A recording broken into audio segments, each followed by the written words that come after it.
A Witch Shall Be Born. Robert Ervin Howard. Chapter 1. The Blood-Red Crescent. Taramis, Queen of Coran, awakened from a dream-haunted slumber to a silence that seemed more like the stillness of nighted catacombs than the normal quiet of a sleeping place. She lay staring into the darkness, wondering why the candles in their golden candelabra had gone out. A flecking of stars marked a gold-barred casement that lent no illumination to the interior of the chamber. But as Taramis lay there, she became aware of a spot of radiance glowing in the darkness before her. She watched, puzzled. It grew and its intensity deepened as it expanded, a widening disk of lurid light hovering against the dark velvet hangings of the opposite wall. Taramis caught her breath, starting up to a sitting position. A dark object was visible in that circle of light, a human head. In a sudden panic the queen opened her lips to cry out for her maids, then she checked herself. The glow was more lurid, the head more vividly limned. It was a woman's head, small, delicately molded, superbly poised, with a high-piled mass of lustrous black hair. The face grew distinct as she stared, and it was the sight of this face which froze the cry in Taramis's throat. The features were her own. She might have been looking into a mirror which subtly altered her reflection, lending it a tigerish gleam of eye, a vindictive curl of lip. Ishtar! Gasped Taramis. I am bewitched. Appallingly, the apparition spoke, and its voice was like honeyed venom. Bewitched? No, sweet sister. Here is no sorcery. Sister? Stammered the bewildered girl. I have no sister. You never had a sister? Came the sweet, poisonously mocking voice.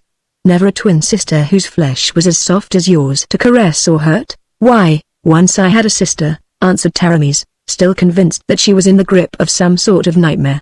But she died. The beautiful face in the disc was convulsed with the aspect of a fury, so hellish became its expression that Taramis, cowering back, half expected to see snaky locks writhe hissing about the ivory brow. You lie. The accusation was spat from between the snarling red lips. She did not die. Fool. Oh, enough of this mummery. Look and let your sight be blasted. Light ran suddenly along the hangings like flaming serpents, and incredibly the candles in the golden sticks flared up again. Taramis crouched on her velvet couch, her lithe legs flexed beneath her, staring wide-eyed at the pantherish figure which posed mockingly before her. It was as if she gazed upon another Taramis, identical with herself in every contour of feature and limb, yet animated by an alien and evil personality. The face of this stranger waif reflected the opposite of every characteristic the countenance of the queen denoted. Lust and mystery sparkled in her scintillant eyes, cruelty lurked in the curl of her full red lips. Each movement of her supple body was subtly suggestive. Her coiffure imitated that of the queen's. On her feet were gilded sandals such as Taramis wore in her boudoir. The sleeveless, low-necked silk tunic, girdled at the waist with a cloth of gold cincture, was a duplicate of the queen's night garment. Who are you?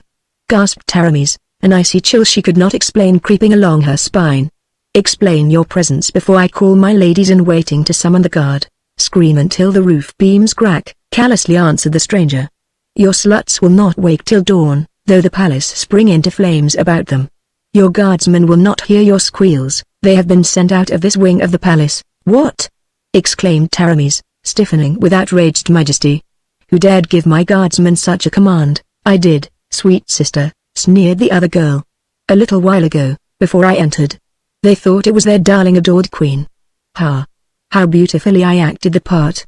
With what imperious dignity, softened by womanly sweetness, did I address the great louts who knelt in their armor and plumed helmets. Taramis felt as if a stifling net of bewilderment were being drawn about her. Who are you?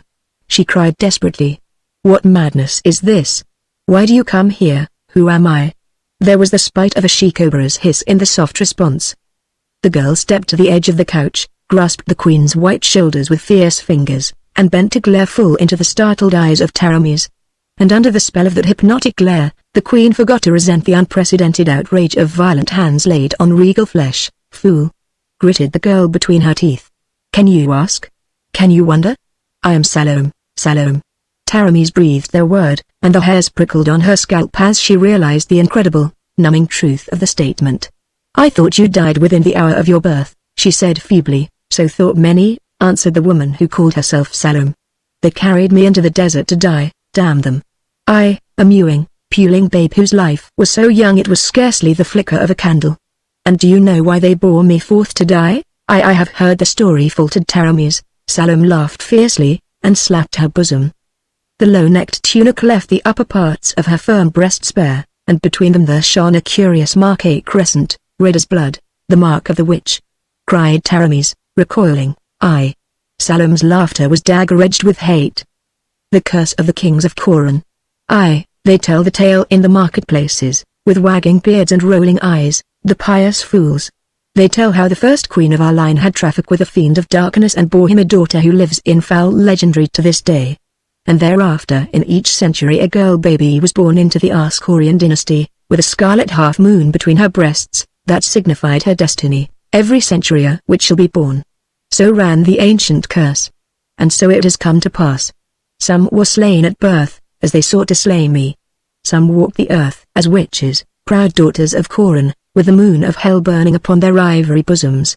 Each was named Salome. I too am Salome. It was always Salome, the witch.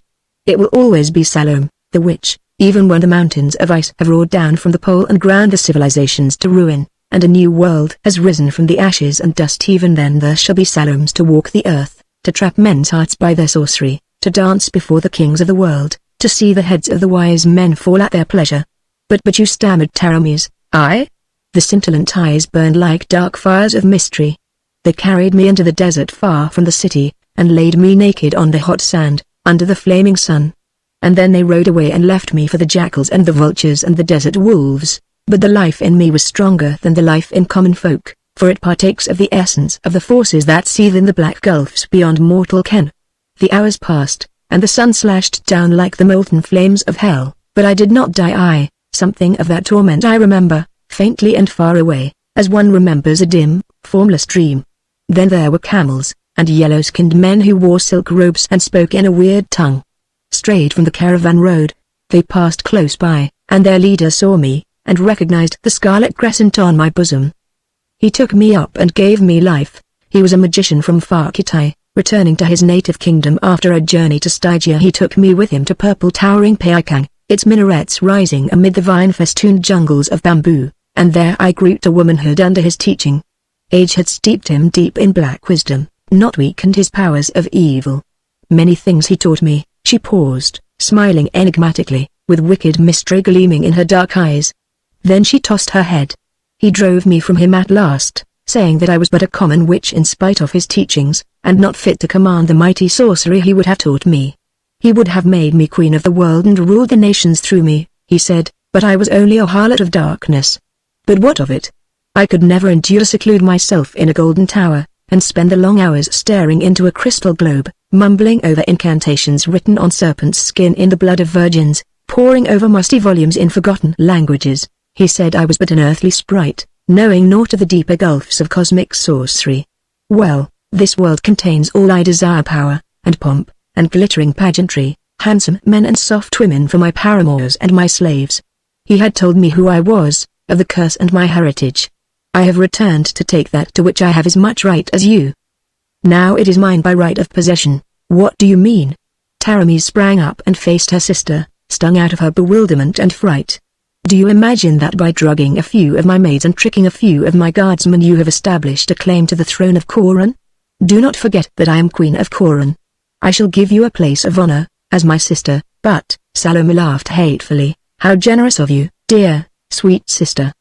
But before you begin putting me in my place, perhaps you will tell me whose soldiers camp in the plain outside the city walls?" "They are the Shemitish mercenaries of Constantius, the Gothic voivode of the Free Companies." "And what do they in Coran?" cooed Salome. Taramis felt that she was being subtly mocked, but she answered with an assumption of dignity which she scarcely felt. "Constantius asked permission to pass along the borders of Coran on his way to Turin. He himself is hostage for their good behavior as long as they are within my domains, and Constantius," pursued Salome. "Did he not ask your hand today?" Taramis shot her a clouded glance of suspicion. "How did you know that?" An insolent shrug of the slim naked shoulders was the only reply. "You refused, dear sister?" "Certainly I refused," exclaimed Taramis angrily. "Do you, an Ascorian princess yourself, suppose that the Queen of Coran could treat such a proposal with anything but disdain? Wed a bloody-handed adventurer, a man exiled from his own kingdom because of his crimes, and the leader of organized plunderers and hired murderers? I should never have allowed him to bring his black-bearded slayers into Coran. But he is virtually a prisoner in the South Tower, guarded by my soldiers. Tomorrow I shall bid him order his troops to leave the kingdom." he himself shall be kept captive until they are over the border. Meantime, my soldiers man the walls of the city, and I have warned him that he will answer for any outrages perpetrated on the villagers or shepherds by his mercenaries. He is confined in the South Tower?" asked Salome. "That is what I said." "Why do you ask?" For answer Salome clapped her hands, and lifting her voice, with a gurgle of cruel mirth in it, called, "The Queen grants you an audience, Falcon." A gold arabesque door opened and a tall figure entered the chamber, at the sight of which Taramis cried out in amazement and anger, "Constantius! You dare enter my chamber, as you see, your majesty." He bent his dark, hawk-like head in mock humility. Constantius, whom men called Falcon, was tall, broad-shouldered, slim-waisted, lithe and strong as pliant steel. He was handsome in an aquiline, ruthless way. His face was burnt dark by the sun, and his hair, which grew far back from his high, narrow forehead, was black as a raven. His dark eyes were penetrating and alert, the hardness of his thin lips not softened by his thin black moustache. His boots were of cordovan leather, his hose and doublet of plain, dark silk, tarnished with the wear of the camps and the stains of armor rust. Twisting his moustache, he let his gaze travel up and down the shrinking queen with an effrontery that made her wince. "By Ishtar, Taramis," he said silkily, "I find you more alluring in your night tunic than in your queenly robes. Truly, this is an auspicious night." Fear grew in the queen's dark eyes. She was no fool, she knew that Constantius would never dare this outrage unless he was sure of himself. "You are mad," she said. "If I am in your power in this chamber, you are no less in the power of my subjects, who will rend you to pieces if you touch me. Go at once, if you would live." Both laughed mockingly, and Salome made an impatient gesture. "Enough of this farce, let us on to the next act in the comedy. Listen, dear sister, it was I who sent Constantius here. When I decided to take the throne of Conan, I cast about for a man to aid me, and chose the Falcon, because of his utter lack of all characteristics men call good." "I am overwhelmed, princess," murmured Constantius sardonically, with a profound bow. "I sent him to Coran, and, once his men were camped in the plain outside, and he was in the palace, I entered the city by the small gate in the west wall. The fools guarding it thought it was you returning from some nocturnal adventure, you hellcat." Taramis's cheeks flamed and her resentment got the better of her regal reserve. Salome smiled hardly. They were properly surprised and shocked, but admitted me without question. "I entered the palace the same way, and gave the order to the surprised guards that sent them marching away, as well as the men who guarded Constantius in the South Tower. Then I came here, attending to the ladies-in-waiting on the way." Taramis's fingers clenched and she paled. "Well, what next?" she asked in a shaky voice. "Listen." Salome inclined her head. Faintly through the casement there came the clank of marching men in armor. Gruff voices shouted in an alien tongue, and cries of alarm mingled with the shouts. "The people awaken and grow fearful," said Constantius sardonically. "You had better go and reassure them, Salome." "Call me Taramis," answered Salome. "We must become accustomed to it." "What have you done?" cried Taramis. "What have you done?" "I have gone to the gates and ordered the soldiers to open them," answered Salome. They were astounded, but they obeyed. "That is the Falcon's army you hear, marching into the city, you devil!" cried Taramis. "You have betrayed my people, in my guise. You have made me seem a traitor. Oh, I shall go to them." With a cruel laugh Salome caught her wrist and jerked her back. The magnificent suppleness of the queen was helpless against the vindictive strength that steeled Salome's slender limbs. "You know how to reach the dungeons from the palace, Constantius," said the witch girl. "Good. Take this Spitfire and lock her into the strongest cell. The jailers are all sound in drugged sleep. I saw to that. Send a man to cut their throats before they can awaken. None must ever know what has occurred tonight.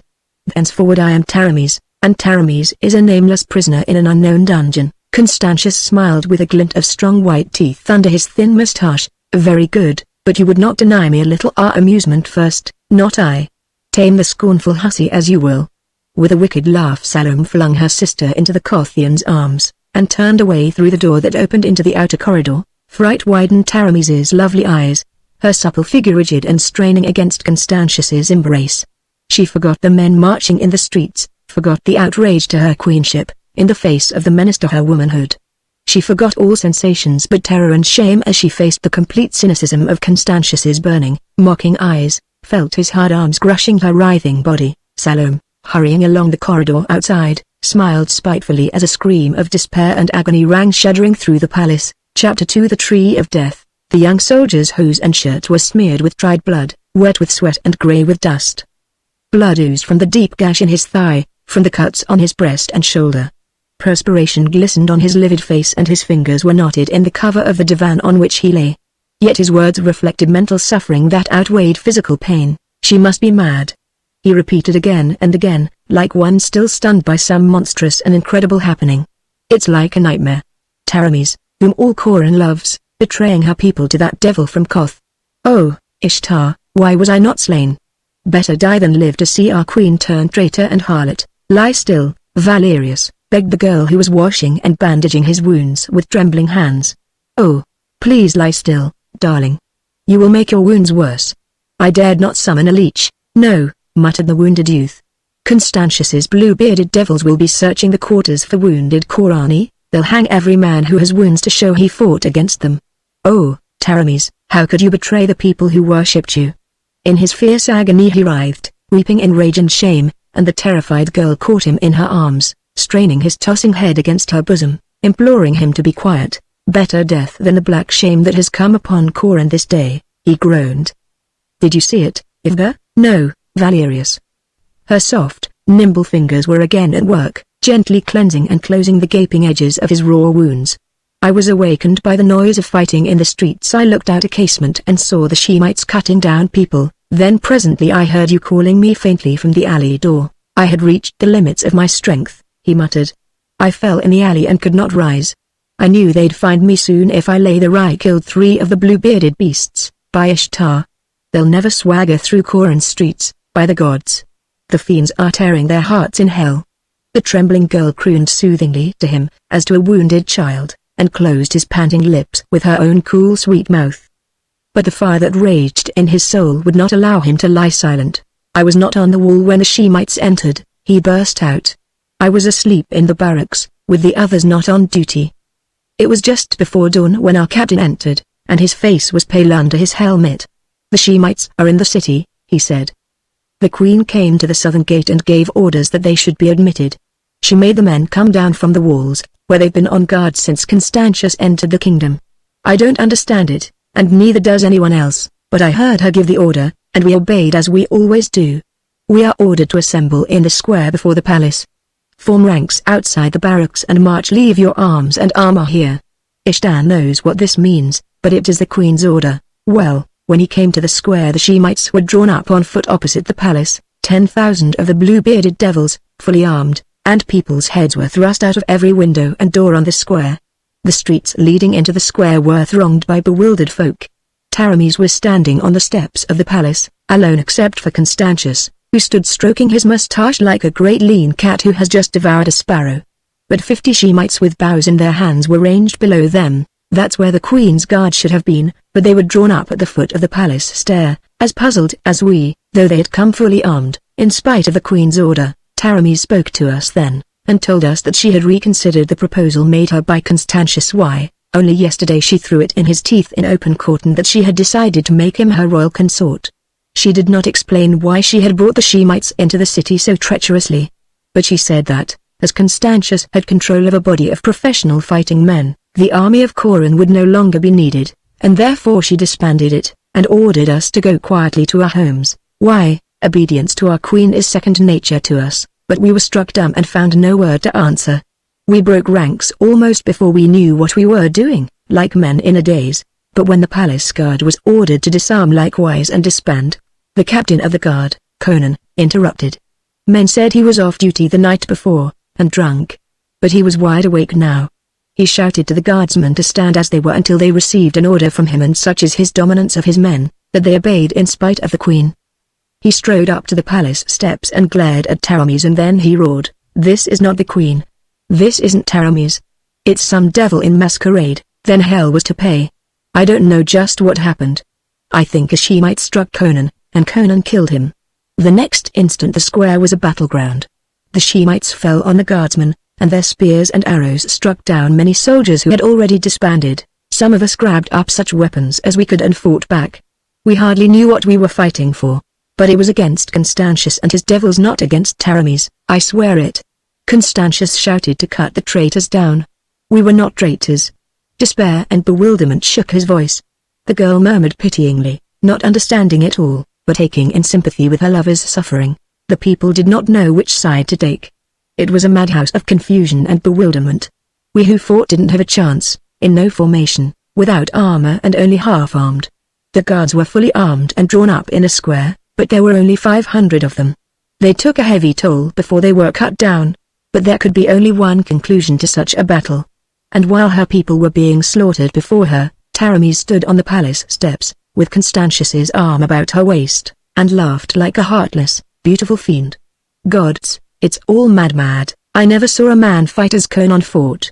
He put his back to the courtyard wall, and before they overpowered him the dead men were strewn in heaps thigh-deep about him. But at last they dragged him down, 100 against 1. When I saw him fall I dragged myself away feeling as if the world had burst under my very fingers. I heard Constantius call to his dogs to take the captain alive, stroking his moustache, with that hateful smile on his lips. That smile was on the lips of Constantius at that very moment. He sat his horse among a cluster of his men, thick-bodied Shemites with curled blue-black beards and hooked noses, the low swinging sun-struck glints from their peaked helmets and the silvered scales of their corselets. Nearly a mile behind, the walls and towers of Coran rose sheer out of the meadowlands. By the side of the caravan road a heavy cross had been planted, and on this grim tree a man hung, nailed by iron spikes through his hands and feet. Naked but for a loincloth, the man was almost a giant in stature, and his muscles stood out in thick corded ridges on limbs and body, which the sun had long ago burned brown. The perspiration of agony beaded his face and his mighty breast, but from under the tangled black mane that fell over his low, broad forehead, his blue eyes blazed with an unquenched fire. Blood oozed sluggishly from the lacerations in his hands and feet. Constantius saluted him mockingly. "I am sorry, Captain," he said, "that I cannot remain to ease your last hours, but I have duties to perform in yonder city. I must not keep your delicious queen waiting." He laughed softly. "So I leave you to your own devices and those beauties." He pointed meaningly at the black shadows which swept incessantly back and forth, high above. "Were it not for them, I imagine that a powerful brute like yourself should live on the cross for days. Do not cherish any illusions of rescue because I am leaving you unguarded. I have had it proclaimed that anyone seeking to take your body, living or dead, from the cross, will be flayed alive together with all the members of his family, in the public square. I am so firmly established in Coran that my order is as good as a regiment of guardsmen. I am leaving no guard, because the vultures will not approach as long as anyone is near, and I do not wish them to feel any constraint. That is also why I brought you so far from the city. These desert vultures approach the walls no closer than this spot, and so, brave captain, farewell. I will remember you when, in an hour, Taramis lies in my arms." Blood started afresh from the pierced palms as the victim's mallet-like fists clenched convulsively on the spike heads. Knots and bunches of muscle started out of the massive arms, and Conan beat his head forward and spat savagely at Constantius's face. The voivode laughed coolly, wiped the saliva from his gorget and reined his horse about. "Remember me when the vultures are tearing at your living flesh," he called mockingly. "The desert scavengers are a particularly voracious breed. I have seen men hang for hours on a cross, eyeless, earless, and scalpless, before the sharp beaks had eaten their way into their vitals." Without a backward glance he rode toward the city, a supple, erect figure, gleaming in his burnished armor, his stolid, bearded henchman jogging beside him. A faint rising of dust from the worn trail marked their passing. The man hanging on the cross was the one touch of sentient life in a landscape that seemed desolate and deserted in the late evening. Coran, less than a mile away, might have been on the other side of the world, and existing in another age. Shaking the sweat out of his eyes, Conan stared blankly at the familiar terrain. On either side of the city, and beyond it, stretched the fertile meadowlands, with cattle browsing in the distance where fields and vineyards checkered the plain. The western and northern horizons were dotted with villages, miniature in the distance. A lesser distance to the southeast a silvery gleam marked the course of the river, and beyond that river sandy desert began abruptly to stretch away and away beyond the horizon. Conan stared at that expanse of empty waste shimmering tawnily in the late sunlight as a trapped hawk stares at the open sky. A revulsion shook him when he glanced at the gleaming towers of Coran. The city had betrayed him, trapped him into circumstances that left him hanging to a wooden cross like a hare nailed to a tree. A red lust for vengeance swept away the thought. Curses ebbed fitfully from the man's lips.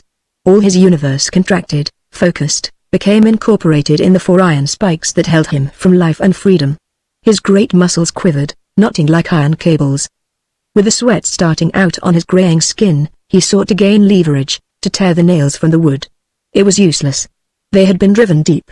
Then he tried to tear his hands off the spikes, and it was not the knifing, abysmal agony that finally caused him to cease his efforts, but the futility of it. The spike heads were broad and heavy, he could not drag them through the wounds. A surge of helplessness shook the giant, for the first time in his life. He hung motionless, his head resting on his breast, shutting his eyes against the aching glare of the sun. A beat of wings caused him to look, just as a feathered shadow shot down out of the sky.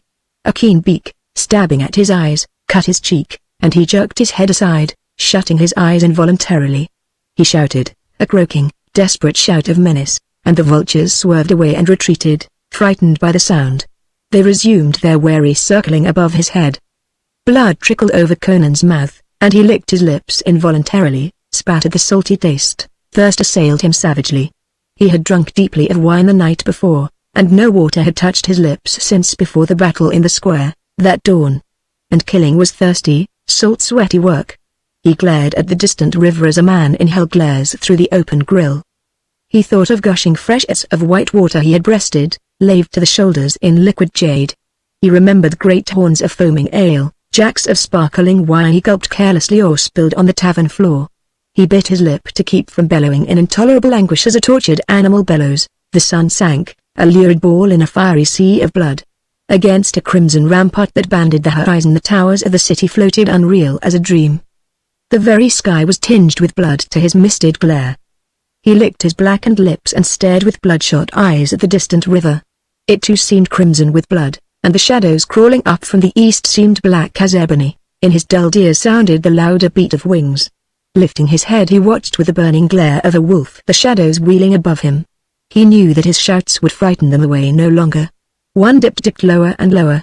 Conan drew his head back as far as he could, waiting with terrible patience. The vulture swept in with a swift roar of wings. Its beak flashed down, ripping the skin on Conan's chin as he jerked his head aside. Then before the bird could flash away, Conan's head lunged forward on his mighty neck muscles, and his teeth, snapping like those of a wolf, locked on the bare, wattled neck. Instantly the vulture exploded into squawking, flapping hysteria. Its thrashing wings blinded the man, and its talons ripped his chest. But grimly he hung on, the muscles starting out in lumps on his jaws. And the scavenger's neck bones crunched between those powerful teeth. With a spasmodic flutter the bird hung limp. Conan let go, spat blood from his mouth. The other vultures, terrified by the fate of their companion, were in full flight to a distant tree, where they perched like black demons in conclave. Ferocious triumph surged through Conan's numbed brain. Life beat strongly and savagely through his veins. He could still deal death, he still lived. Every twinge of sensation, even of agony, was a negation of death, by Mitra. Either a voice spoke, or he suffered from hallucination. In all my life I have never seen such a thing. Shaking the sweat and blood from his eyes, Conan saw 4 horsemen sitting their steeds in the twilight and staring up at him. 3 were lean, white-robed hawks, Zuagir tribesmen without a doubt, nomads from beyond the river. The other was dressed like them in a white, girdled clad and a flowing headdress which, banded about the temples with a triple circlet of braided camel hair, fell to his shoulders. But he was not a Shemite. The dust was not so thick, nor Conan's hawk-like sight so clouded, that he could not perceive the man's facial characteristics. He was as tall as Conan, though not so heavy-limbed. His shoulders were broad and his supple figure was hard as steel and whalebone. A short black beard did not altogether mask the aggressive jut of his lean jaw, and grey eyes cold and piercing as a sword gleamed from the shadow of the kaffir. Quieting his restless steed with a quick, sure hand, this man spoke, "By Mitra, I should know this man, I." It was the guttural accents of a Zuagir. "It is the Cimmerian who was captain of the Queen's Guard. She must be casting off all her old favorites," muttered the rider. "Who would have ever thought it of Queen Taramis? I'd rather have had a long, bloody war. It would have given us desert folk a chance to plunder. As it is we've come this close to the walls and found only this nag." He glanced at a fine gelding led by one of the nomads and this dying dog. Conan lifted his bloody head. "If I could come down from this beam I'd make a dying dog out of you, you Zapora's Khan thief." He rasped through blackened lips. "Mitra, the knave knows me," exclaimed the other. "How, knave? Do you know me? There's only one of your breed in these parts," muttered Conan. "You are Oljerd Vladislav, the outlaw chief, I. And once a hetman of the Kozaki of the Zapora's Khan River, As you have guessed. Would you like to live? Only a fool would ask that question, panted Conan. I'm a hard man, said Olgerd, and toughness is the only quality I respect in a man. I shall judge if you are a man, or only a dog after all, fit only to lie here and die. If we cut him down we may be seen from the walls, objected one of the nomads. Olgerd shook his head. The dusk is deep. Here, take this axe, Jeeble, and cut down the cross at the base. If it falls forward it will crush him, objected Jeeble. I can cut it so it will fall backward, but then the shock of the fall may crack his skull and tear loose all his entrails. If he's worthy to ride with me he'll survive it, answered Olgerd imperturbably. If not, then he doesn't deserve to live. Cut. The first impact of the battle axe against the wood and its accompanying vibrations sent lances of agony through Conan's swollen feet and hands.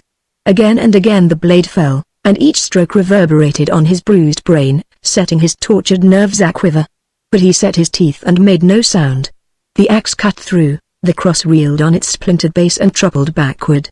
Conan made his whole body a solid knot of iron-hard muscle, jammed his head back hard against the wood and held it rigid there. The beam struck the ground heavily and rebounded slightly. The impact tore his wounds and dazed him for an instant. He fought the rushing tide of blackness, sick and dizzy, but realized that the iron muscles that sheathed his vitals had saved him from permanent injury, and he had made no sound, though blood oozed from his nostrils and his belly muscles quivered with nausea.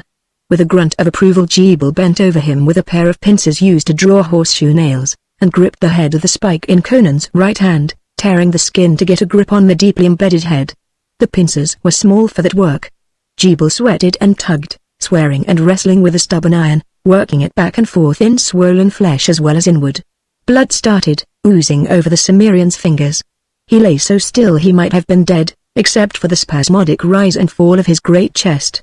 The spike gave way, and Jeeble held up the blood-stained thing with a grunt of satisfaction, then flung it away and bent over the other. The process was repeated, and then Jeeble turned his attention to Conan's skewered feet. But the Cimmerian, struggling up to a sitting posture, wrenched the pincers from his fingers and sent him staggering backward with a violent shove. Conan's hands were swollen to almost twice their normal size. His fingers felt like misshapen thumbs, and closing his hands was an agony that brought blood streaming from under his grinding teeth. But somehow, clutching the pincers clumsily with both hands, he managed to wrench out first one spike and then the other. They were not driven so deeply into the wood as the others had been. He rose stiffly and stood upright on his swollen, lacerated feet, swaying drunkenly, the icy sweat dripping from his face and body. Cramps assailed him and he clamped his jaws against the desire to retch. Olgerd, watching him impersonally, motioned him toward the stolen horse. Conan stumbled toward it, and every step was a stabbing, throbbing hell that flecked his lips with bloody foam. One misshapen, groping hand fell clumsily on the saddle bow, a bloody foot somehow found the stirrup. Setting his teeth, he swung up, and he almost fainted in midair, but he came down in the saddle and as he did so, Olgerd struck the horse sharply with his whip. The startled beast reared, and the man in the saddle swayed and slumped like a sack of sand, almost unseated. Conan had wrapped a rein about each hand, holding it in place with a clamping thumb.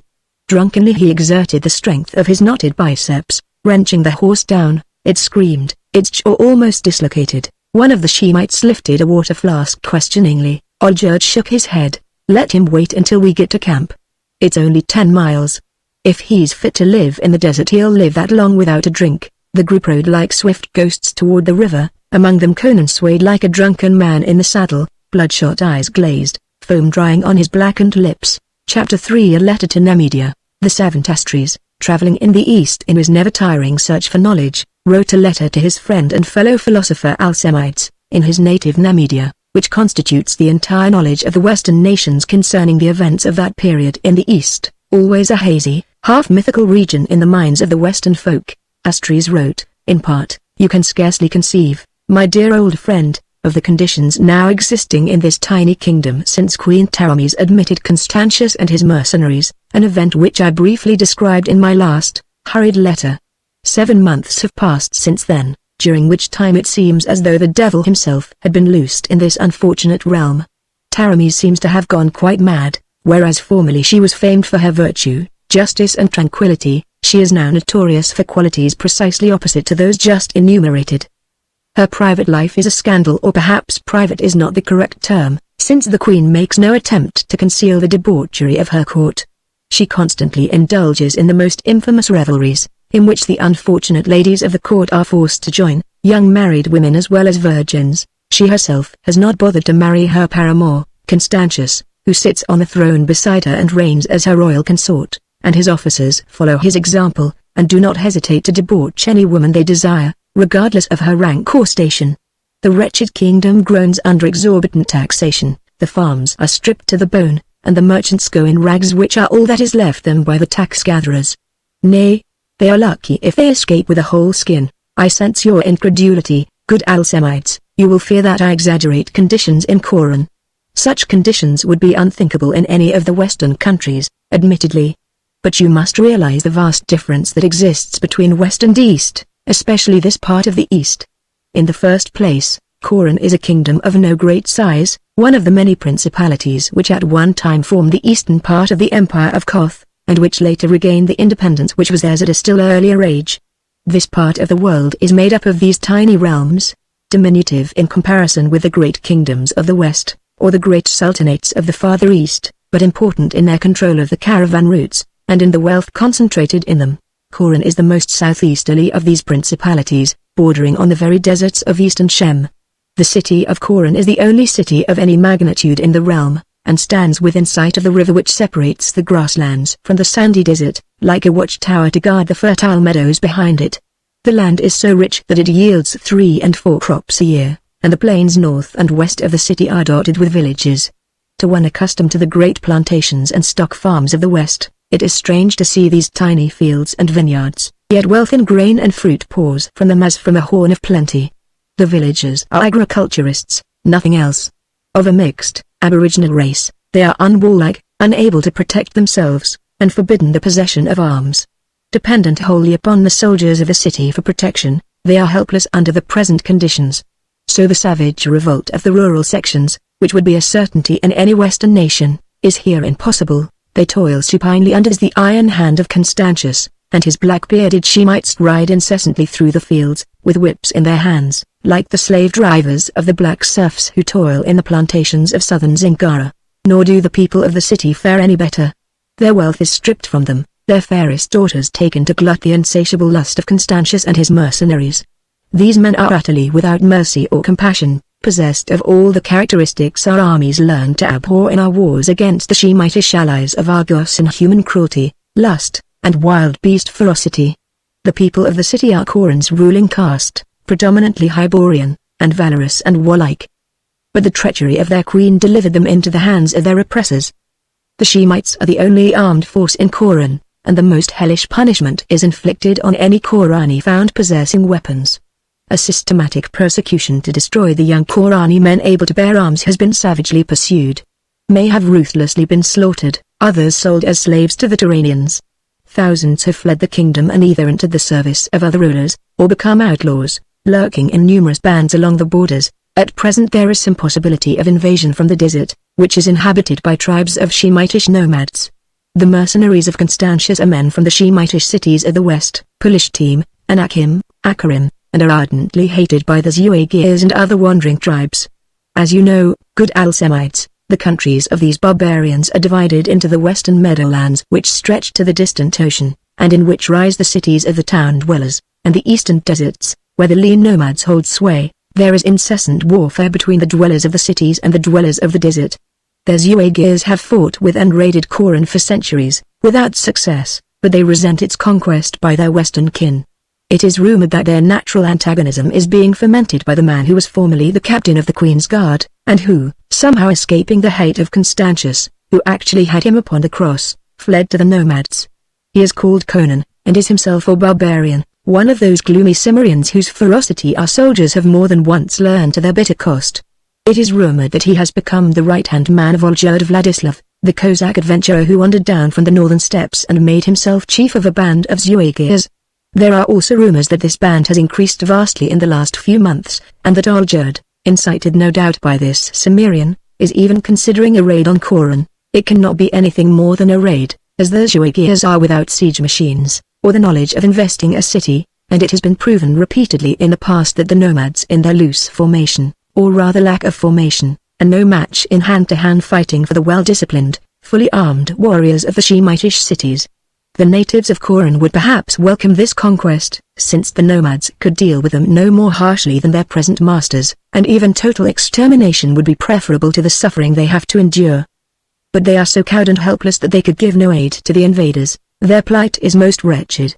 Taramis, apparently possessed of a demon, stops at nothing.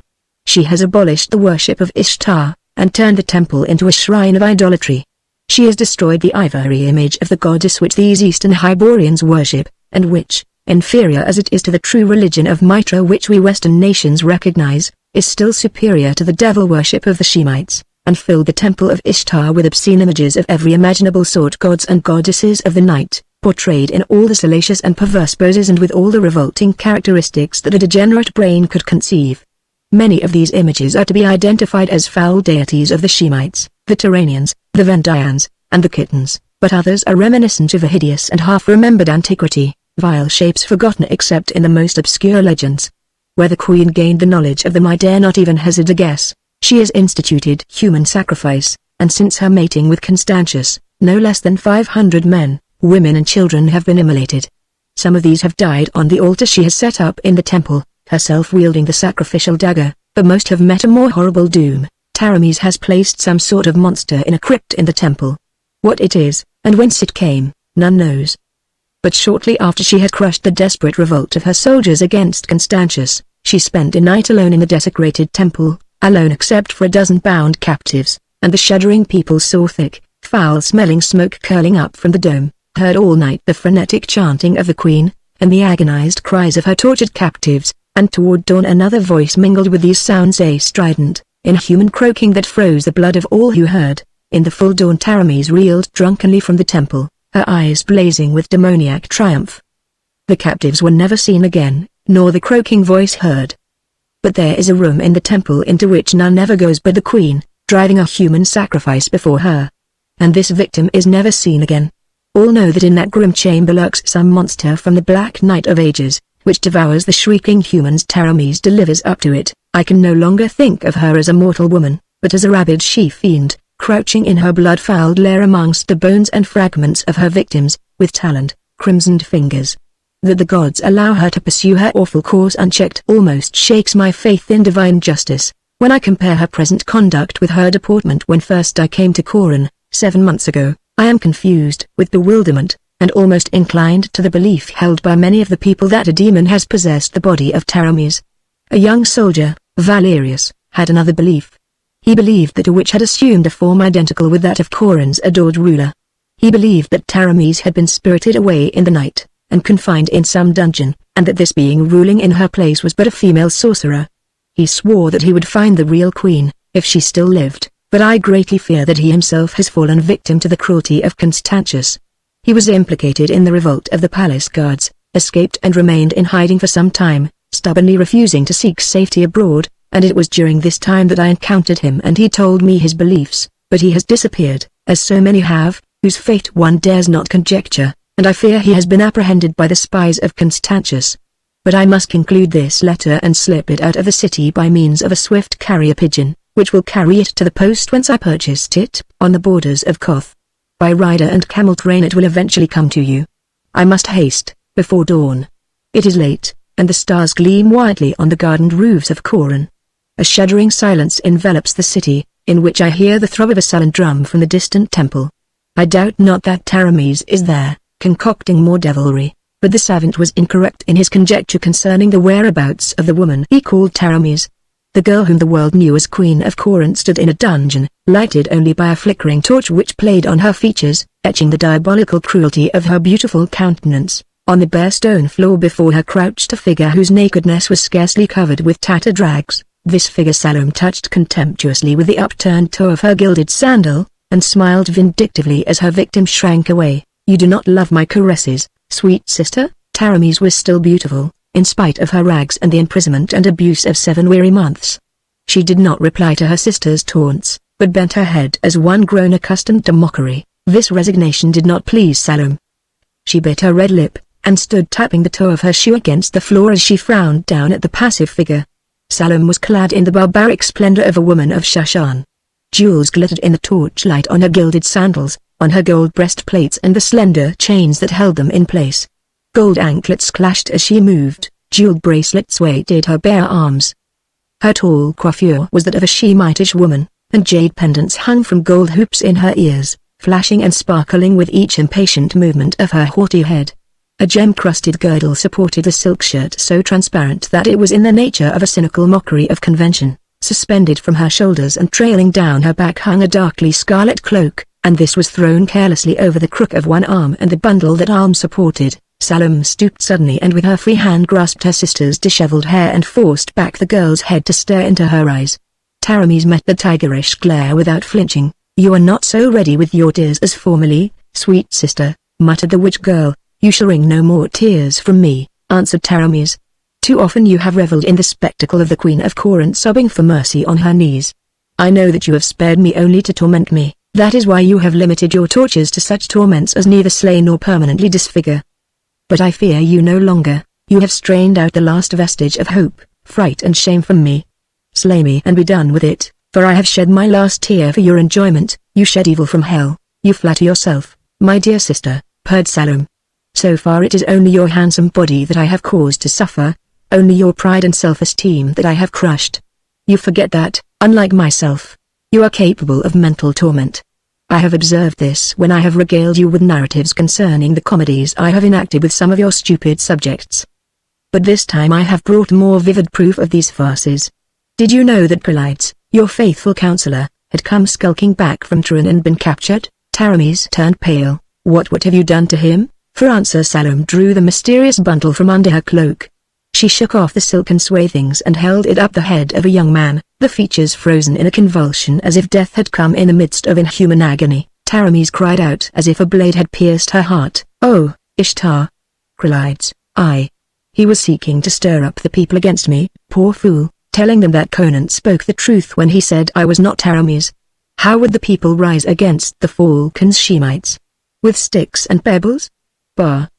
Dogs are eating his headless body in the marketplace, and this foul carrion shall be cast into the sewer to rot. How, sister?" She paused, smiling down at her victim. "Have you discovered that you still have unshed tears? Good. I reserved the mental torment for the last. Hereafter I shall show you many such sights as this." Standing there in the torchlight with the severed head in her hand, she did not look like anything ever borne by a human woman, in spite of her awful beauty. Taramis did not look up.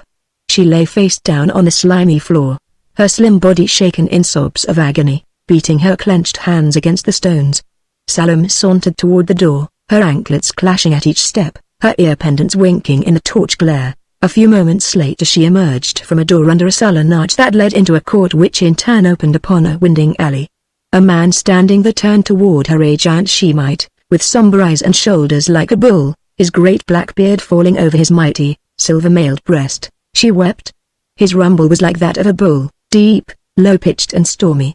He was the general of the mercenaries, one of the few even of Constantius's associates who knew the secret of the queens of Coran. Kumbanigash. There are whole sections of her sensibilities that I have not touched. When one sense is dulled by continual laceration, I will discover a newer, more poignant pang. Here, dog. A trembling, shambling figure in rags, filth and matted hair approached, one of the beggars that slept in the alleys and open courts. Salome tossed the head to him. "Here, deaf one, cast that in the nearest sewer. Make the sign with your hands, Kumbanigash." "He cannot hear." The general complied, and the tousled head bobbed, as the man turned painfully away. "Why do you keep up this farce?" rumbled Kumbanigash. "You are so firmly established on the throne that nothing can unseat you. What if Korani fools learn the truth? They can do nothing. Proclaim yourself in your true identity. Show them their beloved ex-queen and cut off her head in the public square." "Not yet, good Kumbanigash." The arched door slammed on the hard accents of Salome, the stormy reverberations of Kumbanigash. The mute beggar crouched in the courtyard, and there was none to see that the hands which held the severed head were quivering strongly brown, sinewy hands, strangely incongruous with the bent body and filthy tatters. "I knew it." It was a fierce, vibrant whisper, scarcely audible. "She lives. Oh, Prelides, your martyrdom was not in vain. They have her locked in that dungeon. Oh, Ishtar, if you love true men, aid me now." Chapter 4 Wolves of the Desert. Oljerd Vladislav filled his jeweled goblet with crimson wine from a golden jug and thrust the vessel across the ebony table to Conan the Cimmerian. Oljerd's apparel would have satisfied the vanity of any Zaporozh Khan hetman. His khalat was of white silk, with pearls sewn on the bosom. Girdled at the waist with a bakoriot belt, its skirts were drawn back to reveal his wide silken breeches, tucked into short boots of soft green leather, adorned with gold thread. On his head was a green silk turban, wound about a spired helmet chased with gold. His only weapon was a broad curved Cherkess knife in an ivory sheath girdled high on his left hip, Cossack fashion. Throwing himself back in his gilded chair with its carven eagles, Oljerd spread his booted legs before him, and gulped down the sparkling wine noisily. To his splendor the huge Cimmerian opposite him offered a strong contrast, with his square-cut black mane, brown scarred countenance and burning blue eyes. He was clad in black mesh mail, and the only glitter about him was the broad gold buckle of the belt which supported his sword in its worn leather scabbard. They were alone in the silk-walled tent, which was hung with gilt-worked tapestries and littered with rich carpets and velvet cushions, the loot of the caravans. From outside came a low, incessant murmur, the sound that always accompanies a great throng of men, in camp or otherwise. An occasional gust of desert wind rattled the palm leaves. "Today in the shadow, tomorrow in the sun," quoth Oljerd, loosening his crimson girdle a trifle and reaching again for the wine jug. "That's the way of life. Once I was a hetman on the Zaporozhka, now I'm a desert chief. 7 months ago you were hanging on a cross outside Coron. Now you're lieutenant to the most powerful raider between Turan and the Western Meadows. You should be thankful to me, for recognizing my usefulness." Conan laughed and lifted the jug. "When you allow the elevation of a man, one can be sure that you'll profit by his advancement. I've earned everything I've won, with my blood and sweat." He glanced at the scars on the insides of his palms. There were scars, too, on his body, scars that had not been there 7 months ago. "You fight like a regiment of devils," conceded Oljerd. "But don't get to thinking that you've had anything to do with the recruits who've swarmed in to join us. It was our success at raiding, guided by my wit, that brought them in. These nomads are always looking for a successful leader to follow, and they have more faith in a foreigner than in one of their own race. There's no limit to what we may accomplish. We have 11,000 men now. In another year we may have 3 times that number. We've contented ourselves, so far, with raids on the Turanian outposts and the city-states to the west. With 30 or 40,000 men we'll raid no longer. We'll invade and conquer and establish ourselves as rulers. I'll be emperor of all Shem yet, and you'll be my vizier, so long as you carry out my orders unquestioningly. In the meantime, I think we'll ride eastward and storm that Turanian outpost at Vizeg, where the caravans pay toll." Conan shook his head. "I think not." Oljerd glared, his quick temper irritated. "What do you mean, you think not?" "I do the thinking for this army. There are enough men in this band now for my purpose," answered the Cimmerian. "I'm sick of waiting. I have a score to settle." "Oh." Oljerd scowled, and gulped wine, then grinned. "Still thinking of that cross, eh? Well, I like a good hater. But that can wait. You told me once you'd aid me in taking Coron," said Conan. "Yes, but that was before I began to see the full possibilities of our power," answered Oljerd. "I was only thinking of the loot in the city. I don't want to waste our strength unprofitably. Coron is too strong a nut for us to crack now." "Maybe in a year, within the week," answered Conan, and the Cossacks stared at the certainty in his voice. "Listen," said Oljerd, "even if I were willing to throw away men on such a harebrained attempt, what could you expect? Do you think these wolves could besiege and take a city like Coron?" "There'll be no siege," answered the Cimmerian. "I know how to draw Constantius out into the plain." "And what then?" cried Oljerd with an oath.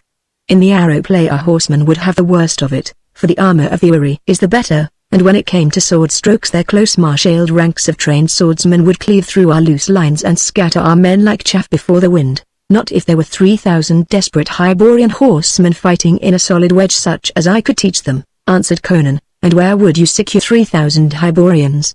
asked Oljerd with vast sarcasm.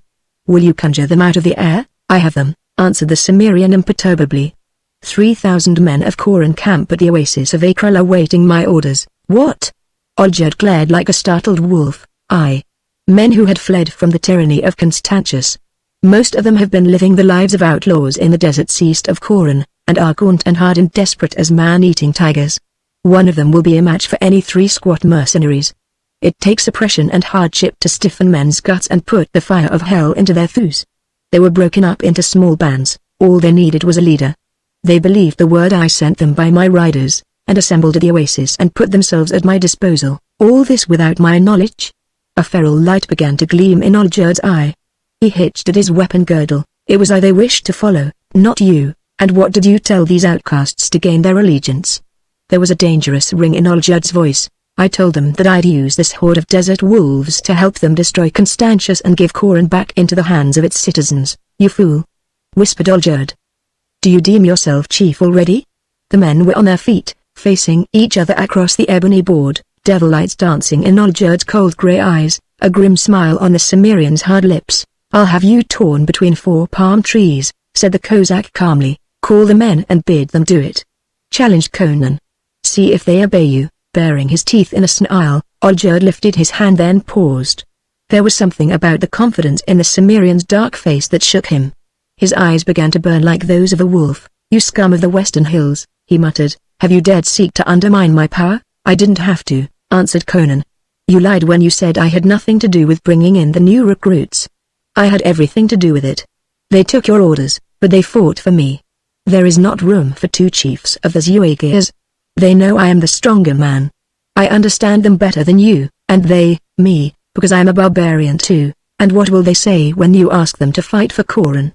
Asked Olgierd sardonically. They'll follow me. I'll promise them a camel train of gold from the palace. Coran will be willing to pay that as a guerdon for getting rid of Constantius.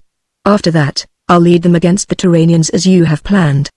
They want loot, and they'd as soon fight Constantius for it as anybody. In Olgierd's eyes grew a recognition of defeat.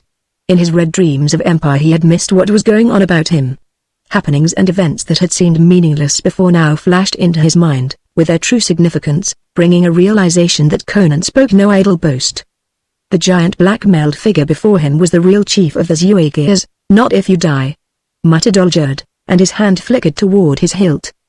But quick as the stroke of a great cat, Conan's arm shot across the table and his fingers locked on Olgierd's forearm. There was a snap of breaking bones, and for a tense instant the scene held, the men facing each other as motionless as images, perspiration starting out on Olgierd's forehead. Conan laughed, never easing his grip on the broken arm. Are you fit to live, Olgierd? His smile did not alter as the corded muscles rippled in knotting ridges along his forearm and his fingers ground into the Kozak's quivering flesh. There was the sound of broken bones grating together and Olgierd's face turned the color of ashes. Blood oozed from his lip where his teeth sank, but he uttered no sound. With a laugh Conan released him and drew back, and the Kozak swayed, caught the table edge with his good hand to steady himself. I give you life, Olgierd, as you gave it to me, said Conan tranquilly, though it was for your own ends that you took me down from the cross. It was a bitter test you gave me then. You couldn't have endured it, neither could anyone, but a western barbarian. Take your horse and go. It's tied behind the tent, and food and water are in the saddle bags. None will see you're going, but go quickly. There's no room for a fallen chief on the desert. If their warriors see you, maimed and deposed, they'll never let you leave the camp alive. Olgierd did not reply. Slowly, without a word, he turned and stalked across the tent, through the flapped opening.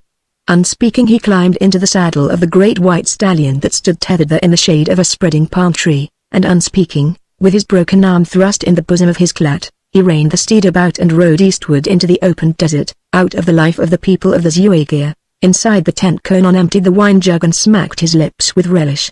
Tossing the empty vessel into a corner, he braced his belt and strode out through the front opening, halted for a moment to let his gaze sweep over the lines of camel hair tents that stretched before him, and the white-robed figures that moved among them, arguing, singing, mending bridles or wetting tulwars. He lifted his voice in a thunder that carried to the farthest confines of the encampment. You dogs, sharpen your ears and listen. Gather around here. I have a tale to tell you. Chapter 5 The Voice from the Crystal. In a chamber in a tower near the city wall a group of men listened attentively to the words of one of their number. They were young men, but hard and sinewy, with a bearing that comes only to men rendered desperate by adversity. They were clad in mail shirts and worn leather, swords hung at their girdles. I knew that Conan spoke the truth when he said it was not Taramis. The speaker exclaimed. For months I have haunted the outskirts of the palace, playing the part of a deaf beggar. At last I learned what I had believed, that our queen was a prisoner in the dungeons that adjoined the palace. I watched my opportunity and captured a Shemitish jailer, knocked him senseless as he left the courtyard late one night, dragged him into a cell nearby and questioned him. Before he died he told me what I have just told you, and what we have suspected all along, that the woman ruling Coran is a witch. Salome Taramis, he said, is imprisoned in the lowest dungeon. This invasion of the Zuagirs gives us the opportunity we sought. What Conan means to do, I cannot say. Perhaps he merely wishes vengeance on Constantius. Perhaps he intends sacking the city and destroying it.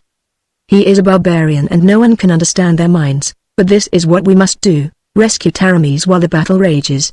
Constantius will march out into the plain to give battle. Even now his men are mounting. He will do this because there is not sufficient food in the city to stand a siege. Conan burst out of the desert so suddenly that there was no time to bring in supplies. And the Cimmerian is equipped for a siege. Scouts have reported that the Zuagirs have siege engines, built, undoubtedly, according to the instructions of Conan, who learned all the arts of war among the western nations. Constantius does not desire a long siege, so he will march with his warriors into the plain, where he expects to scatter Conan's forces at one stroke. He will leave only a few hundred men in the city, and they will be on the walls and in the towers commanding the gates. The prison will be left all but unguarded. When we have freed Taramis, our next actions will depend upon circumstances. If Conan wins, we must show Taramis to the people and bid them rise. They will. Oh, they will. With their bare hands they are enough to overpower the Shemites left in the city and close the gates against both the mercenaries and the nomads. Neither must get within the walls. Then we will parley with Conan. He was always loyal to Taramis. If he knows the truth, and she appeals to him, I believe he will spare the city. If, which is more probable, Constantius prevails, and Conan is routed, we must steal out of the city with the queen and seek safety in flight. Is all clear? They replied with one voice. Then let us loosen our blades in our scabbards, commend our souls to Ishtar, and start for the prison, for the mercenaries are already marching through the southern gate. This was true.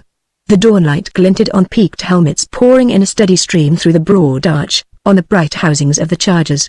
This would be a battle of horsemen, such as is possible only in the lands of the east. The riders flowed through the gates like a river of steel, somber figures in black and silver mail, with their curled beards and hooked noses, and their inexorable eyes in which glimmered the fatality of their race, the utter lack of doubt or of mercy. The streets and the walls were lined with throngs of people who watched silently these warriors of an alien race riding forth to defend their native city. There was no sound. Dully, expressionless they watched, those gaunt people in shabby garments, their caps in their hands. In a tower that overlooked the broad street that led to the southern gate, Salome lolled on a velvet couch cynically watching Constantius as he settled his broadsword belt about his lean hips and drew on his gauntlets. They were alone in the chamber. Outside, the rhythmical clank of harness and shuffle of horses' hooves swelled up through the gold-barred casements. Before nightfall, quoth Constantius, giving a twirl to his thin moustache, you'll have some captives to feed to your temple devil. Does it not grow weary of soft, city-bred flesh? Perhaps it would relish the harder thews of a desert man. Take care you do not fall prey to a fiercer beast than Thorg, warned the girl. Do not forget who it is that leads these desert animals. I am not likely to forget, he answered. That is one reason why I am advancing to meet him. The dog has fought in the west and knows the art of siege. My scouts had some trouble in approaching his columns, for his outriders have eyes like hawks, but they did get close enough to see the engines he is dragging on ox cart wheels drawn by camels, catapults, rams, ballistas, mangonels by Ishtar. He must have had 10,000 men working day and night for a month. Where he got the material for their construction is more than I can understand. Perhaps he has a treaty with the Turanians, and gets supplies from them. Anyway, they won't do him any good. I've fought these desert wolves before, an exchange of arrows for a while, in which the armor of my warriors protects them, then a charge and my squadrons sweep through the loose swarms of the nomads, wheel and sweep back through, scattering them to the four winds. I'll ride back through the south gate before sunset, with hundreds of naked captives staggering at my horse's tail. We'll hold a fete tonight, in the great square. My soldiers delight in flaying their enemies alive. We will have a wholesale skinning, and make these weak-kneed townsfolk watch. As for Conan, it will afford me intense pleasure, if we take him alive, to impale him on the palace steps. Skin as many as you like, answered Salome indifferently. I would like a dress made of human hide. But at least 100 captives you must give to me for the altar, and for Thorg. It shall be done, answered Constantius, with his gauntleted hand brushing back the thin hair from his high bald forehead, burned dark by the sun. For victory and the fair honor of Taramis, he said sardonically, and, taking his vised helmet under his arm, he lifted a hand in salute. and strode clanking from the chamber. His voice drifted back, harshly lifted in orders to his officers. Salome leaned back on the couch, yawned, stretched herself like a great supple cat, and called. Zhang, a cat-footed priest, with features like yellowed parchment stretched over a skull, entered noiselessly. Salome turned to an ivory pedestal on which stood 2 crystal globes, and taking from it the smaller, she handed the glistening sphere to the priest. "Ride with Constantius," she said. "Give me the news of the battle. Go." The skull-faced man bowed low, and hiding the globe under his dark mantle, hurried from the chamber. Outside in the city there was no sound, except the clank of hooves and after a while the clang of a closing gate. Salome mounted a wide marble stair that led to the flat, canopied, marble battlemented roof. She was above all other buildings in the city. The streets were deserted, the great square inches front of the palace was empty. In normal times folk shunned the grim temple which rose on the opposite side of that square, but now the town looked like a dead city. Only on the southern wall and the roofs that overlooked it was there any sign of life. There the people massed thickly. They made no demonstration, did not know whether to hope for the victory or defeat of Constantius. Victory meant further misery under his intolerable rule, defeat probably meant the sack of a city and red massacre. No word had come from Conan. They did not know what to expect at his hands. They remembered that he was a barbarian. The squadrons of the mercenaries were moving out into the plain. In the distance, just this side of the river, other dark masses were moving, barely recognizable as men on horses. Objects dotted the farther bank. Conan had not brought his siege engines across the river, apparently fearing an attack in the midst of the crossing. But he had crossed with his full force of horsemen. The sun rose and struck glints of fire from the dark multitudes. The squadrons from the city broke into a gallop, a deep roar reached the ears of the people on the wall. The rolling masses merged, intermingled. At that distance it was a tangled confusion in which no details stood out. Charge and countercharge were not to be identified. Clouds of dust rose from the plains, under the stamping hoofs, veiling the action. Through these swirling clouds masses of riders loomed, appearing and disappearing, and spears flashed. Salome shrugged her shoulders and descended the stair. The palace lay silent. All the slaves were on the wall, gazing vainly southward with the citizens. She entered the chamber where she had talked with Constantius, and approached the pedestal, noting that the crystal globe was clouded, shot with bloody streaks of crimson. She bent over the ball, swearing under her breath. "Zhang!" she called. "Zhang!" Mists swirled in the sphere, resolving themselves into billowing dust clouds through which black figures rushed unrecognizably. Steel glinted like lightning in the murk. Then the face of Zhang leapt into startling distinctness. It was as if the wide eyes gazed up at Salome. Blood trickled from a gash in the skull-like head. The skin was grey with sweat-runneled dust. The lips parted, writhing. To other ears than Salome's it would have seemed that the face in the crystal contorted silently. But sound to her came as plainly from those ashen lips as if the priest had been in the same room with her, instead of miles away, shouting into the smaller crystal. Only the gods of darkness knew what unseen, magic filaments linked together those shimmering spheres. "Salome!" shrieked the bloody head. "Salome, I hear!" she cried. "Speak. How goes the battle?" "Doom is upon us!" screamed the skull-like apparition. "Conan is lost. My horse is down and I cannot win clear. Men are falling around me. They are dying like flies, in their silvered mail. Stop yammering and tell me what happened." She cried harshly. "We rode at the desert dogs and they came on to meet us," yowled the priest. Arrows flew in clouds between the hosts, and the nomads wavered. Constantius ordered the charge. In even ranks we thundered upon them. Then the masses of their horde opened to right and left, and through the cleft rushed 3,000 Hyborian horsemen whose presence we had not even suspected. Men of Coran, mad with hate. Big men in full armor on massive horses. In a solid wedge of steel they smote us like a thunderbolt. They split our ranks asunder before we knew what was upon us, and then the desert men swarmed on us from either flank. They have ripped our ranks apart, broken and scattered us. It is a trick of that devil Conan. The siege engines are false mere frames of palm trunks and painted silk, that fooled our scouts who saw them from afar. A trick to draw us out to our doom. Our warriors flee. Kumbernigash is down. Conan slew him. I do not see Constantius. The Korani rage through our milling masses like blood-mad lions, and the desert men feather us with arrows.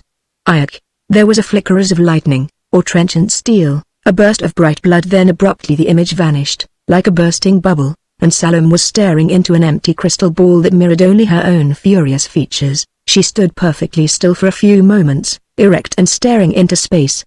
Then she clapped her hands and another skull-like priest entered, as silent and immobile as the first. "Constantius is beaten," she said swiftly. "We are doomed. Conan will be crashing at our gates within the hour. If he catches me, I have no illusions as to what I can expect. But first I am going to make sure that my cursed sister never ascends the throne again. Follow me. Come what may, we shall give Thorg a feast." As she descended the stairs and galleries of the palace, she heard a faint rising echo from the distant walls. The people there had begun to realize that the battle was going against Constantius. Through the dust clouds masses of horsemen were visible, racing toward the city. Palace and prison were connected by a long closed gallery, whose vaulted roof rose on gloomy arches. Hurrying along this, the false queen and her slave passed through a heavy door at the other end that led them into the dim-lit recesses of the prison. They had emerged into a wide, arched corridor at a point near where a stone stair descended into the darkness. Salome recoiled suddenly, swearing. In the gloom of the hall lay a motionless form, a Shemitish jailer, his short beard tilted toward the roof as his head hung on a half-severed neck. As panting voices from below reached the girl's ears, she shrank back into the black shadow of an arch, pushing the priest behind her, her hand gripping in her girdle. Chapter 6 The Vulture's Wings. It was the smoky light of a torch which roused Taramis, Queen of Coran, from the slumber in which she sought forgetfulness.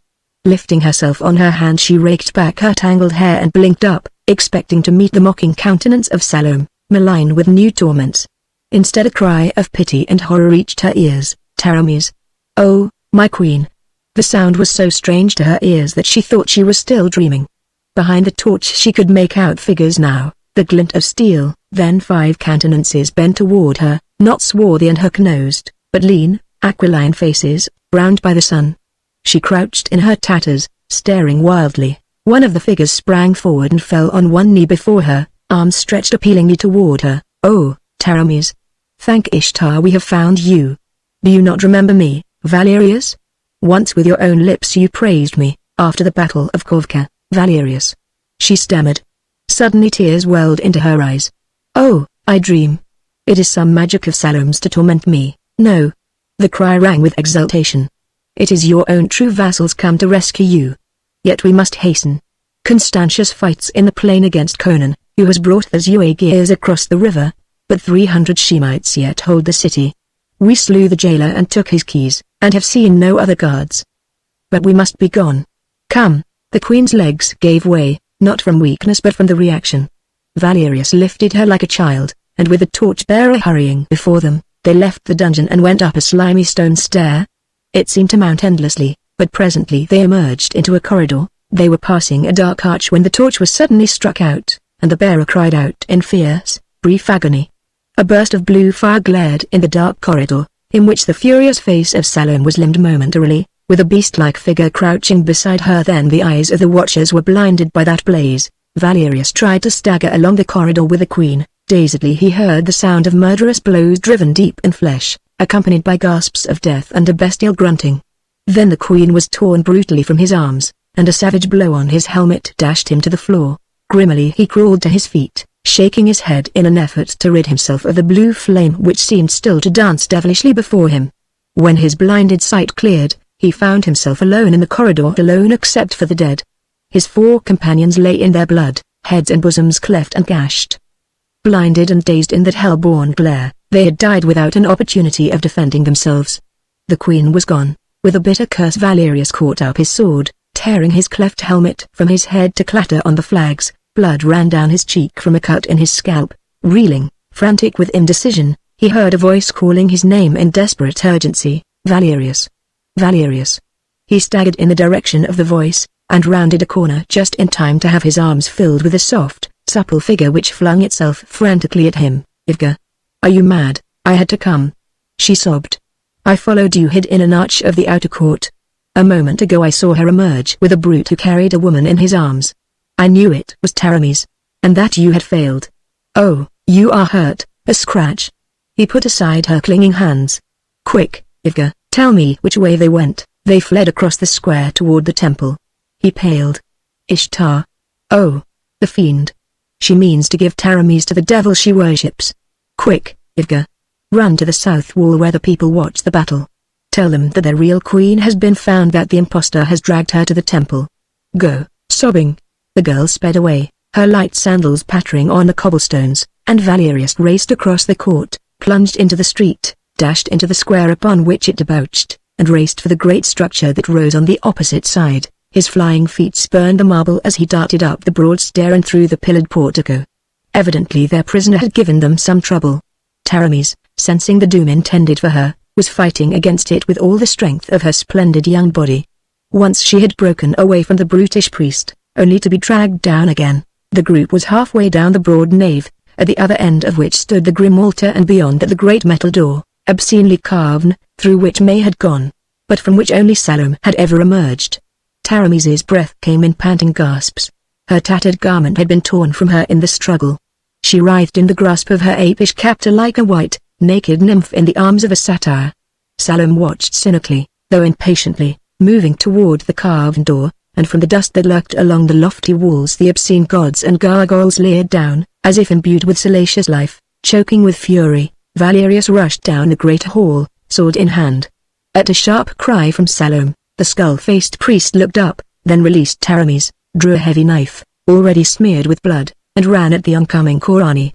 But cutting down men blinded by the devil's flame loosed by Salome was different from fighting a wiry young Hyborian afire with hate and rage. Up went the dripping knife, but before it could fall Valerius's keen narrow blade slashed through the air, and the fist that held the knife jumped from its wrist in a shower of blood.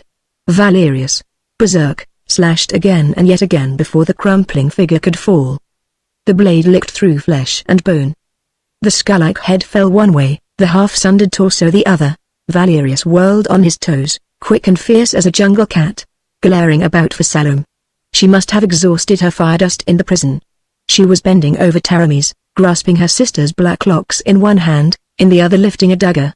Then with a fierce cry Valerius's sword was sheathed in her breast with such fury that the point sprang out between her shoulders. With an awful shriek the witch sank down, writhing in convulsions, grasping at the naked blade as it was withdrawn, smoking and dripping. Her eyes were inhuman. With a more than human vitality she clung to the life that ebbed through the wound that split the crimson crescent on her ivory bosom. She grovelled on the floor, clawing and biting at the naked stones in her agony. Sickened at the sight, Valerius stooped and lifted the half-fainting queen. Turning his back on the twisting figure on the floor, he ran toward the door, stumbling in his haste. He staggered out upon the portico, halted at the head of the steps. The square thronged with people. Some had come at Ivga's incoherent cries, others had deserted the walls in fear of the unsweeping hordes out of the desert, fleeing unreasoningly toward the center of the city. Dumb resignation had vanished. The throng seethed and milled, yelling and screaming. About the road there sounded somewhere the splintering of stone and timbers. A band of grim Shemites cleft the crowd, the guards of the northern gates, hurrying toward the south gate to reinforce their comrades there. They reined up short at the sight of the youth on the steps, holding the limp, naked figure in his arms. The heads of the throng turned toward the temple.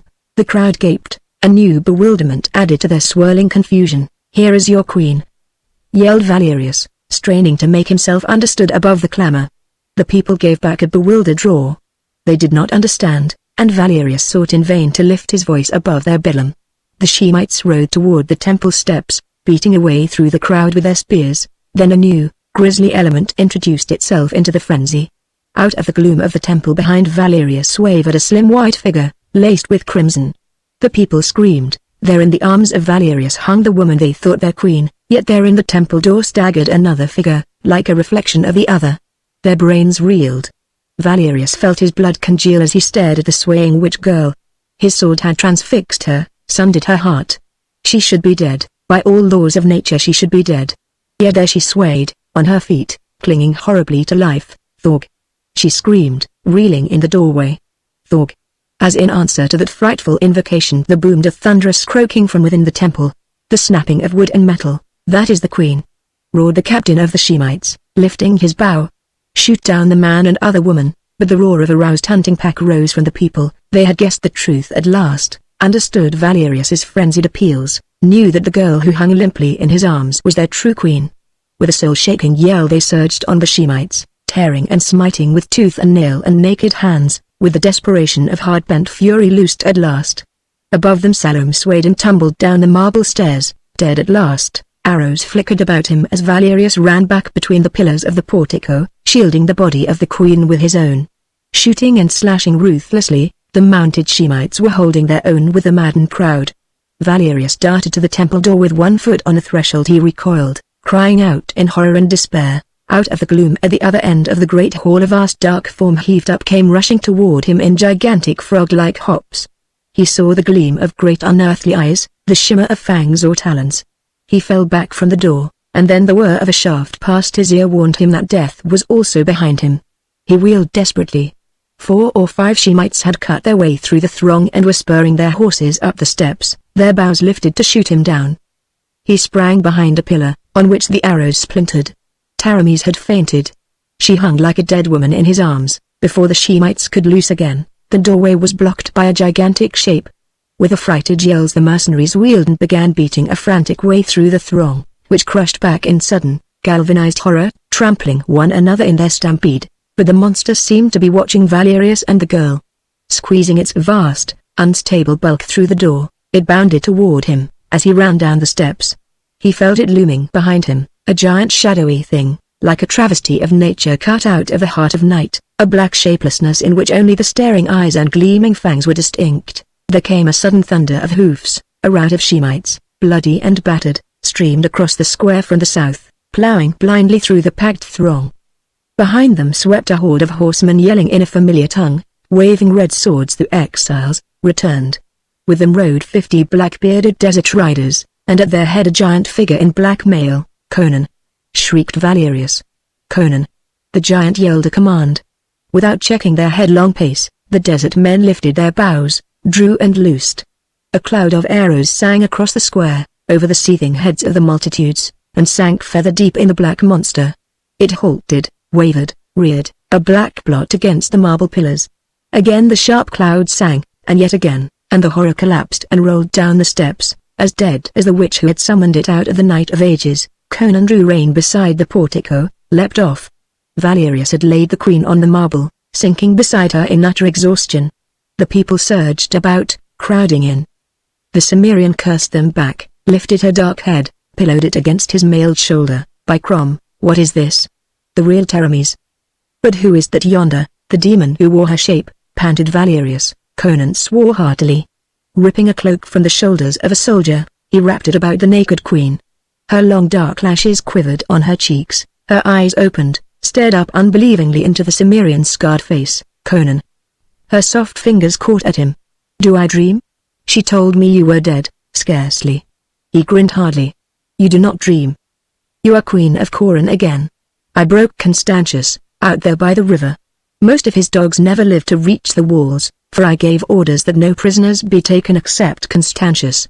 The city guard closed the gate in our faces, but we burst in with rams swung from our saddles. I left all my wolves outside, except this 50. I didn't trust them in here, and these Korani lads were enough for the gate guards. It has been a nightmare." She whimpered. "Oh, my poor people. You must help me try to repay them for all they have suffered." Conan, henceforth counselor as well as captain. Conan laughed, but shook his head. Rising, he set the queen upon her feet, and beckoned to a number of his Korani horsemen who had not continued the pursuit of the fleeing Shemites. They sprang from their horses, eager to do the bidding of their new-found queen. "No, lass, that's over with. I'm chief of the Zuagirs now, and must lead them to plunder the Turanians, as I promised. This lad, Valerius, will make you a better captain than I. I wasn't made to dwell among marble walls, anyway. But I must leave you now, and complete what I've begun." Shemites still live in Coran. As Valerius started to follow Taramis across the square towards the palace, through a lane opened by the wildly cheering multitude, he felt a soft hand slip timidly into his sinewy forges and turned to receive the slender body of Rivka in his arms. He crushed her to him and drank her kisses with the gratitude of a weary fighter who has attained rest at last through tribulation and storm. But not all men seek rest and peace. Some are born with the spirit of the storm in their blood, restless harbingers of violence and bloodshed. Knowing no other path, the sun was rising. The ancient caravan road was thronged with white-robed horsemen, in a wavering line that stretched from the walls of Coran to a spot far out in the plain.